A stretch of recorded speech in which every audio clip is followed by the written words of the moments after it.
disgusting fan base trash their organization is. It's because of the fans! It's because of the fans, man! Let's get it going!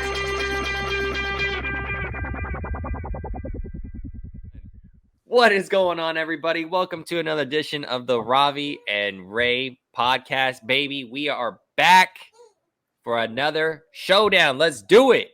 Ravi, what do we got today? We are talking about our king. Our king is back. The last style bender is back. Our two-time middleweight champion, Israel, the last style bender, Adesanya, baby. Let's go. What a knockout, Let's right? go. What a freaking knockout. I'm sure I speak for everyone around the world. We were screaming on top of our damn lungs when that happened. I want to hear your reaction first, Ray. You tell me, where did you watch the fight? How did you watch the fight? And what happened? You got to start it off right here. Oh, dude, my story it's gonna be completely horrible, man. I watched it on my phone. I watched it on my phone, and guess what happened? So I got to see, I got to watch the fight, and all that stuff. And on my phone, it was like, damn, man, it was like the co-main event. Got to watch it all. It was perfect. I got to watch pretty much the first like the first round of the fight. And when the second fight went on, and that knockout was going to happen, I missed it. It ended. Oh my God. Yeah, dude. No. And I missed it. Yeah. Wow. I missed that live, dude. I missed it, bro. And that's what happens, like, and it sucks, but it is what it is. And I just rewatched it, and when I saw it, dude, it was just absolutely amazing. It was absolutely amazing. Wow. I think I know exactly which platform you were watching on, because and Dana White hates people like us, because we stream it from certain websites, and I knew exactly which one you were talking about, right? Because I was watching the same one, and it crashed on me. It crashed on me, and I had a feeling it was going to crash. So here's what happened. I'll tell you my story. I went to my cousin's engagement party, and it was like down the street from my parents' house, and me and my brother, we snuck out. We're like, we're gonna watch this fight, and we're just like, we're not gonna. We had my phone on and the engagement. We glanced in and out of like all the fights, but when it came for Izzy, we're gonna watch this fight no matter what. And we grabbed our phone. We were like, you know what? There's gonna be so much people on this server. I feel like it's gonna crash it. Let's go home to watch this fight and stream it at home.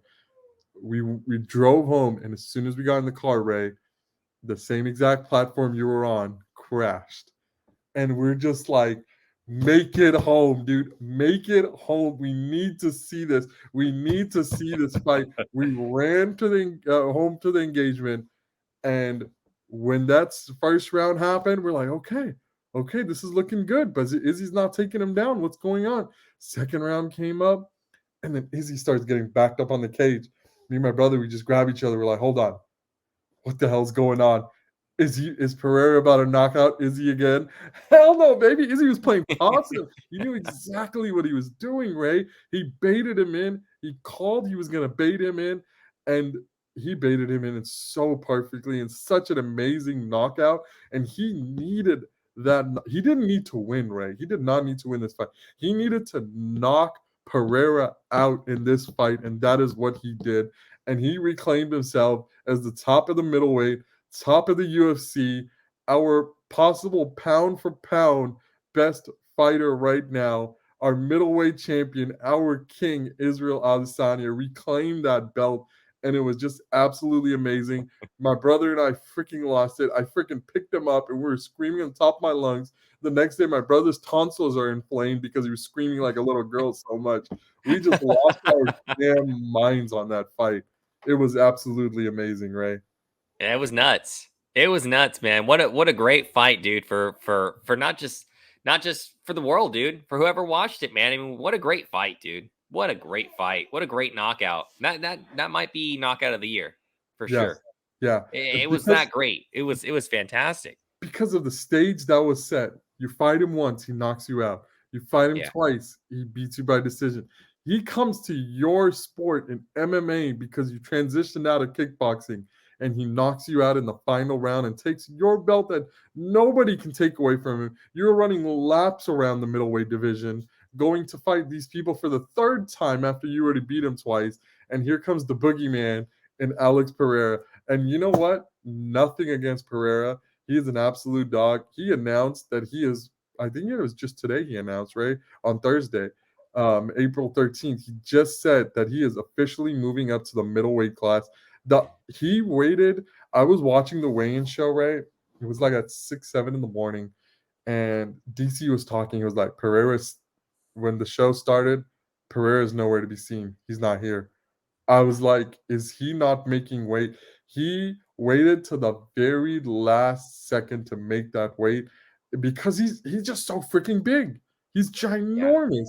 He He's has no huge. right being in that 185 division because he's the harm that he's putting on his body to make that 185 cut. I'm just so happy that he's finally moving up to 205.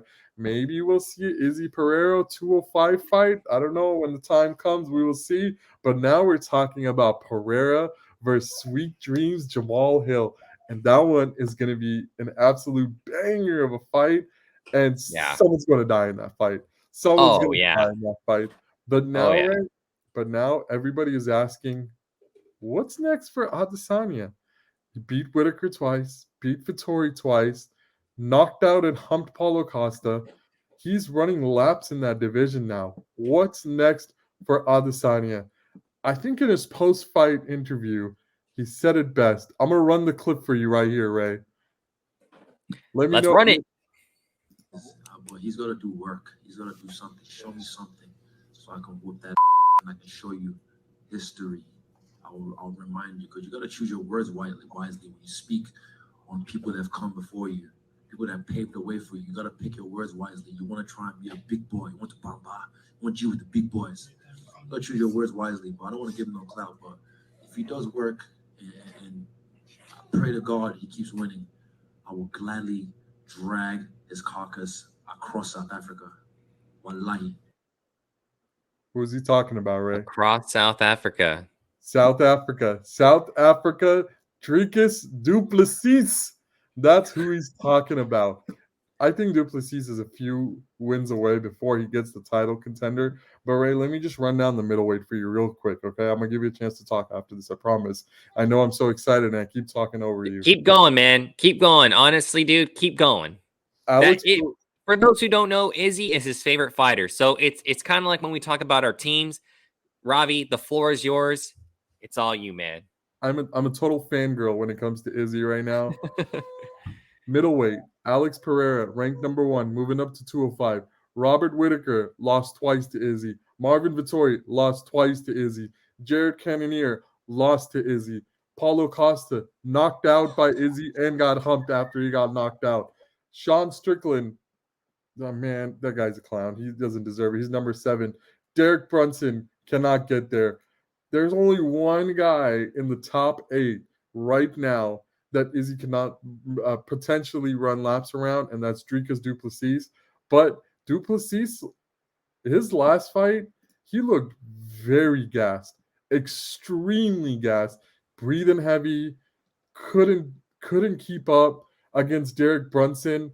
It was just a very interesting fight to say the least because I just couldn't tell.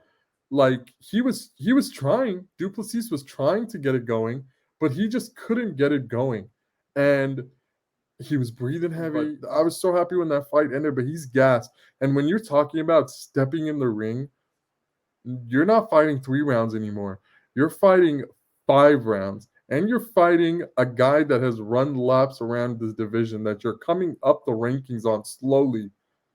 I don't think Duplessis can get it done. I think Izzy will drag his carcass around in South Africa.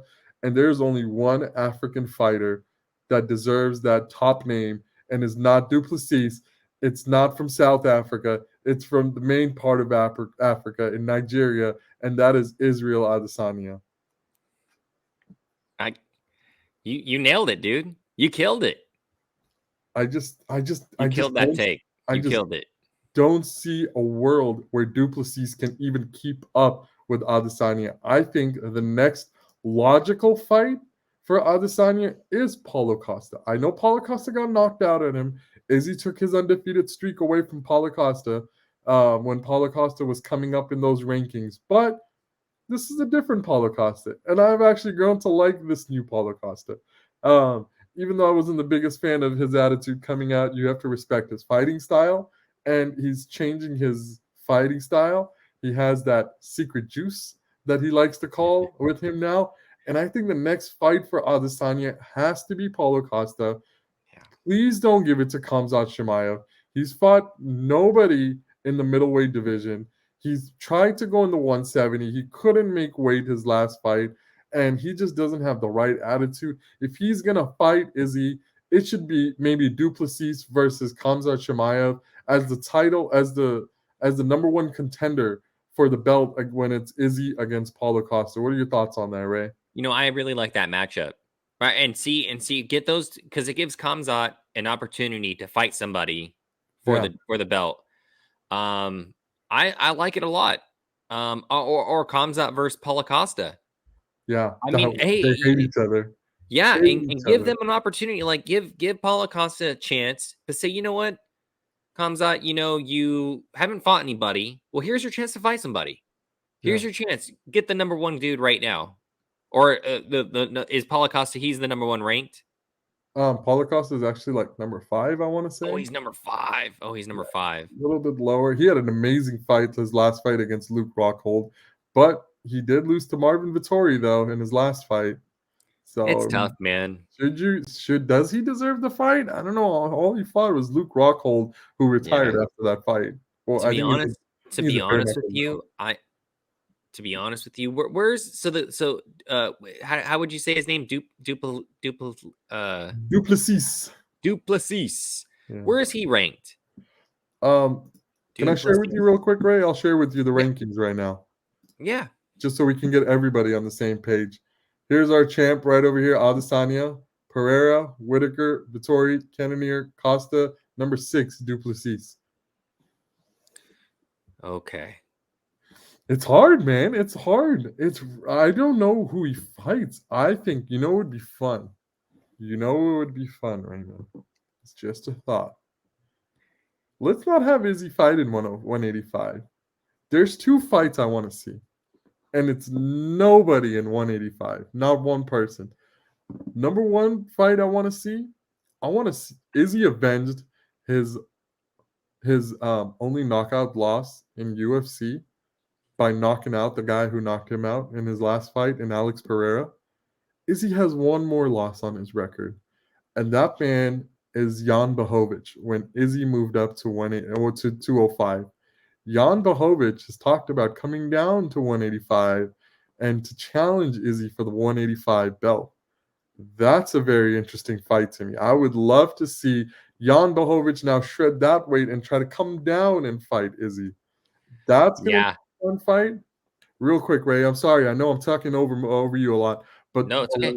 the second one that beat the fight that I want to see and I would love to go to if it's somewhere locally to us is Israel Adesanya, champ versus champ. Go and fight Jamal Hill. Sweet Dreams Hill. Go and become the double champion. Go and solidify your legacy as a 2-time middleweight champion and also a champ. And I think when in that fight, someone is going to go Sweet Dreams. And I don't think it's going to be Adesanya. Wow, Jamal Hill. That's the thing, man. I just don't. It's hard for me that's a fight you would have to go to. We would have to go to that fight. Yeah. We'd have to You, go to it. you know, It's just hard for me to see Izzy in a heavier going up in weight. It's hard because I feel like he he's couldn't so. make it last time. Yeah, dude. I can't see him going up in weight, man. I just can't see it. I feel like if he went up in weight, I feel like a lot of his movements that he does will be very heavily affected by Mhm, that. He's going to get more gassed mhm, because he's not really accustomed to that weight because he's gaining weight. mhm. Um, I think his hits will be harder. I think he'll punch harder because he's getting that weight. He's getting more power. Um, behind those punches. Dude, I on here. Here's what I think. I'm just trying to think. What the hell would Dana do? I think Dana is going to let this division kind of eat itself for a little bit, and then they're going to give Izzy the best fight that can possibly happen. So Pereira's not going to be there, right? Alex Pereira, he's gone. He's going to be in this class. He's going to be in Sweet Dreams Yeah. class, right? Mm-hmm. So I think from number 2, from Robert Whitaker all the way to 10, I think seriously, I think they're going to let that. I think they're going to make as many fights as they can with all those guys, as many as they can, and just try to have them eat each other real quick. And I think from then, I think you say, "Hey, Izzy, this is the best. This is the best we got for you."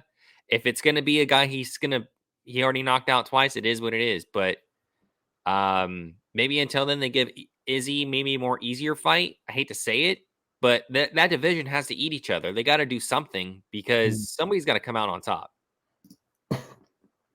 I'm right there with you. I think there was a guy that was coming in Roman Dolidis, and what number is that, Ray? I can't see. Let me look at this other screen. Where's Roman at? Number 9. I think he was really coming up. His last fight that he lost to Marvin Vettori really pushed him down in the rankings. That was maybe a possible tighter contender coming up. No one's pushing away for this title shot. I think that there's 2 fights to make if I'm Dana White, right? Number 1, let's have Izzy fight Jamal Hill for the 205. Let's have Izzy become champ, right? Let's have Izzy become champ, and let's have a title contention fight between Alex Pereira and the return of Yuri Prochazka. I just got goosebumps just talking. That fight,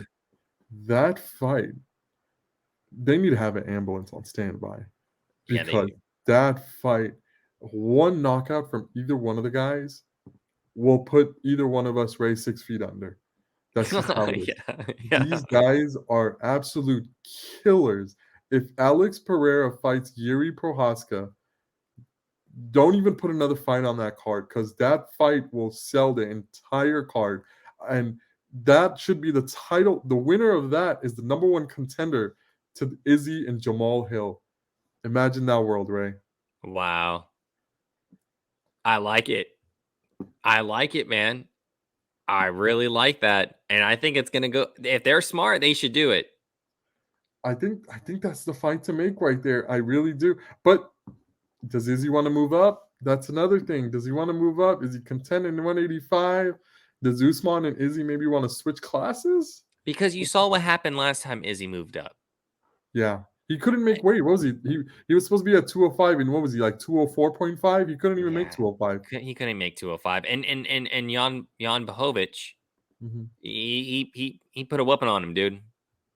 Like that, it's another weight class, man. It's just different. I mean, everything, like, how you were telling me with Alex Pereira, how he drops weight really quick and then he gets it. It's not healthy. Well, what do you think those guys are doing in the other class? They're doing the same thing, and those guys are even bigger.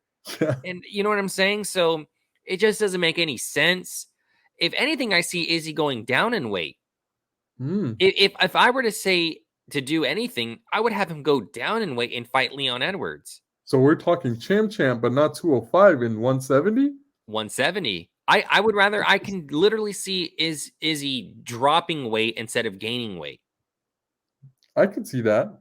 Because I think if he drops weight, he's going to go back to his normal weight. Then he just then he just goes in his normal weight.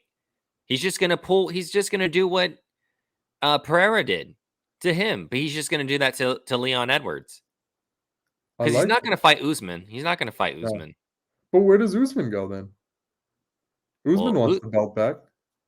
Well, Usman, I think, should fight Bilal Muhammad. I think he should fight him, or who was that number 3? I'm sorry, Khamzat. I think Usman should fight one of those two. I don't think he should fight Colby Covington because I think Usman's beaten Colby Covington. Yeah, twice already, right? Twice. And So both his that's jaw and done. one. Because I don't know why, because it seems like Dana don't want to have a third fight between fighters anymore. I don't really know why he doesn't like doing that. Doesn't make any sense. But I think Bilal deserves a chance to fight Usman, and I think that fight is a man. That's a good fight, because if Usman wins that fight, he automatically gets a title shot. But he's not gonna Automatically fight does. Izzy, though. He won't fight Izzy. He already said he will not fight Izzy unless they are both getting. Yeah, but you know what Izzy could do? Izzy could just win the belt and then just vacant. He could just say, "Hey, I'm just going to vacant the belt." He Yeah, still will be considered a double champ. true. He's just not going to be in that division anymore. It's over. And I like what you said because I think that would be an easier weight for Izzy to make than a 205. 170 because Izzy's so skinny. I'm sure he can make 170. Some Dude, I think he weigh-ins can. before this fight, he weighed in at 184 and a half. He couldn't even get to 185 sometimes. I'm sure he can make 170. If he absolutely wanted to for one fight, I'm sure he can make it. I think he has a better chance losing weight than gaining weight. Yeah, absolutely. It just these divisions are just so stacked now, Ray, that Yeah. anything can happen really anywhere. Is there any other fight that you're like really excited for that's up and coming? Because the next pay-per-view, let me just remind you real quick before you go. It's the return of Triple C, Henry Cejudo against the backpacker in Aljamain Sterling. That's going to be a fun fight. I think Charles Oliveira versus Benil Dariush is going to be a fun fight. We might have potentially Nunes versus Pena fighting at 289. 290 has already been announced, and Brandon Moreno versus Alexander Pantoja. That's going to be a great fight. But the fight that I'm excited for, Ray, and I'm sorry if I'm stealing your thunder over here, but John Jones versus Stipe Miocic in 290. Could we be seeing that? The Oh possible man. greatest of all time in heavyweight, in Stipe Miocic against John Jones. Could we be seeing that fight, Ray? Oh, dude. That fight is going to be absolutely amazing. And I love watching John Jones, man. He's just so dominant, dude. He's so dominant. And that Stipe, man, is just like I said, dude. He's just a different fighter than Cyril Gahn. Cyril Gahn clearly doesn't know how to. I just, as far as he's just, you could just tell he needs a lot of help on the He's ground. too fresh. He's very fresh, dude. He's got Yeah. the power. He's got the size. He's got everything you need. It's just when it comes to that aspect of his game on the ground, he's just not. He's just. I don't even know why they even have him at one still. I don't even understand why they even have him at number one. It makes zero sense to me. It's hard because Stipe really hasn't fought since he's lost the belt from Ngannou. So Yeah, that's why Stipe is at number two, but Cyril Gahn was the number one contender. But there's really nobody in that division, right? Like I don't see anybody that can really yeah. step I don't up. really see anybody either. Man, that's why it really sucked. I know you don't like Ngannou, but man, damn, dude, if Ngannou was there, He you ran. can't tell me that John Jones and Ngannou wouldn't be if not the greatest UFC matchup in the heavyweight division that we have ever seen since Brock Lesnar was there. Yeah, And when Brock Lesnar fought Cain Velasquez, that fight was just off the charts, dude. But yeah. or Brock Lesnar versus Frank Mir and all those fights, like, dude, that John Jones versus Ngannou would blow that away. It probably would be one of the highest, if not the highest paid UFC pay per view. I think it would at least be top five for sure all time. I And I get it, totally man. You hate Ngannou, but damn, that fight just I just don't like Ngannou because of the way he runs sometimes. And I think when it came down to it, I feel like it was more than the money. I don't think he wanted to fight John Jones. He knew what John Jones was going to do to him. I And don't look know, what he man. did to Cyril Gahn. It's hard to say that because Ngannou can just literally it's just one punch. That Yeah. really his power is just that gifted to where it truly is just one punch with this man. He Yeah. will knock you out with one punch. So Yeah. John Jones said it the best. He goes, if I can get out of round 1, it's all mine. That's if he can get out of round 1. Because Ngannou is going to come after him. Like, John Jones is clearly going to try to take it to the ground. Clearly. Yeah. But if Ngannou catches him, dude, he's gone. Like, he is going to get knocked out. If he hits him on his chin, he's done. That power is crazy. It's insane. I'm a big fan of Cyril Gane, and what Ngannou did to Cyril Gane, I was genuinely surprised because I do think Cyril Gane is still good on the ground. I think he can be a better striker. I think he tries to play too cautious sometimes, and that's his downfall. That he tries to be too cautious sometimes, where Izzy is cautious sometimes, but he's also smart because he's going to chip away at you while he's being cautious. And eventually, as the fight keeps going, he's going to keep coming in slowly, in until he comes and knocks you out, like what he did to Pereira. And you're right, man. Now that Ngannou's gone, like John Jones dominated Cyril Gane, right? John Jones will dominate Sergey Pavlovich, will dominate Curtis Blades, will dominate Tom Aspinall when he comes back from that gruesome knee injury. I love Bam Bam Tai Tuivasa, but he will dominate Tai Tuivasa. But Alexander Volkov, Drago, he's too old now, man. I just don't see it. Sergey Spivak, maybe he's coming up, but he's not going to stand it. There's nobody on that list of heavyweights that I can see take out John Jones right now. And I just don't. John Jones has an 8-fight contract right now. One's in the bag. He has 7 more to go. He's going to dominate that division, and I think he will retire as the heavyweight champion. And we're just always going to wonder, what if? What if Ngannou never left? What if we got? But Ngannou, I mean, I get it that Dana says, hey, he's not coming back, but at the end of the day, there has management. There is a change in management. So he has no power. If they said, no, we're going to have him back, whether we don't care what you said, because I'm your boss. Because Dana does have a boss. Yeah. Let's not forget that. He's Everybody not has a boss. the owner of the UFC. Yeah. He does have a boss, and he has to listen. So if they say, hey, John Jones, he dominated Stipe, they might call up Francis Ngannou and just be like, you know what, dude? What would it take for you to come get this fight? If it's really money, okay, we'll get you guys some money. Sure. It's not as much as a boxer, so I don't really understand. Like, it's not as much as boxers would, and it's gonna be one of the top 5 all-time pay-per-view buys. I guarantee you. I promise you that. 100%. So I hope it happens, man. I hope it happens. I really do. Absolutely. We got some fun fights coming up, Ray, and that's probably the one that I'm most excited for is John Jones versus Stipe Miocic. Stipe would just taking so much time off. I just don't know what we're gonna see out of Stipe, and I'm expecting John Jones to get it done pretty easily against possibly the greatest heavyweight of all time. What are your thoughts on that fight? Well, like I said, I think Stipe. I think his just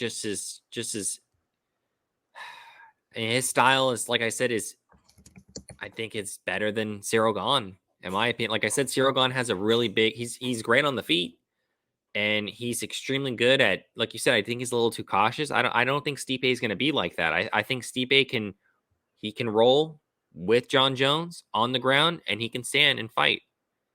Yeah, I think his overall game is a lot better than Cyril Gane, especially on the ground, man. Especially on the ground. I feel like you're taking away from Cyril Gane a little bit, right? Because before these last 2 fights have gone, Gane has absolutely dominated that heavyweight division because Gane can get it done on the ground. He's definitely a technical fighter. He does have the power to knock you out. He has all the traits you want, but I feel like he's just too raw. He fell in love with the sport later in life. He's still learning. He's not going to go undefeated. He was one of those guys that he was probably never going to go undefeated, but he was going to have a very amazing record because these 2 losses have really gotten to him. Because after the last fight, Ray, and I know we're running short on time and we'll wrap it up after this. After his last fight, he even admitted that he doesn't train enough. He doesn't train until he has a fight ready and he's going into training camp. All that time he's not training. And what did we see from Cyril Gahn the minute that fight was over? Like a week or two later, what was he doing? He was sparring. He was grappling. Cyril Gahn is going to come up, and if there's any man in that heavyweight division that can take out John Jones, I would put.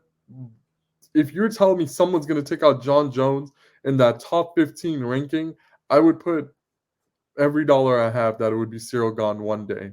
But is it going to be Cyril Gahn right now? Probably not.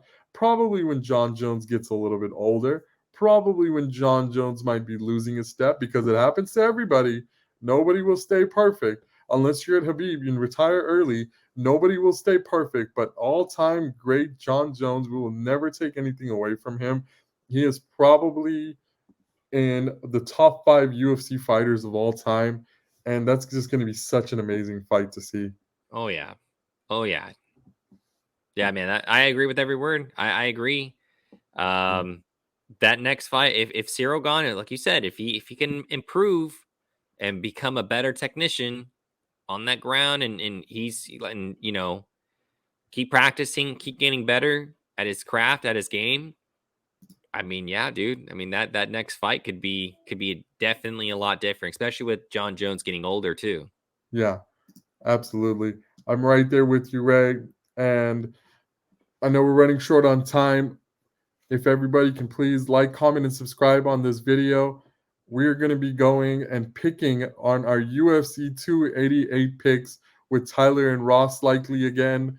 We have an ongoing bet. Me and Raymond lost last week's bet. We will own up to it, Ray. Rounds are on us.